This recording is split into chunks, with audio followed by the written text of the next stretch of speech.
ফ্যাসিবাদ বিরোধী ছাত্র ঐক্য গড়ে তোলার আহ্বান জানিয়ে ছাত্র শিবিরের সভাপতি জাহিদুল ইসলাম বলেছেন, দ্রুততম সময়ে সব বিশ্ববিদ্যালয়ে ছাত্র সংসদ নির্বাচন দিতে হবে।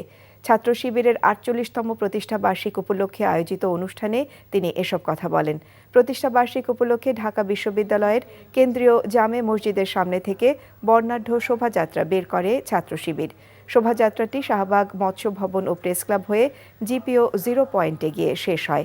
সেখানে সমাবেশ করে ছাত্র শিবিরের নেতারা বলেন, ফ্যাসিবাদের কবলে বিগত ১৫ বছর ছাত্র শিবিরের বহু নেতাকর্মী প্রাণ হারিয়েছে এবং শিকার হয়েছে নির্যাতনের। শিবির সভাপতি বলেন, ফ্যাসিবাদদের বিরুদ্ধে সবাইকে ঐক্যবদ্ধ থাকতে হবে।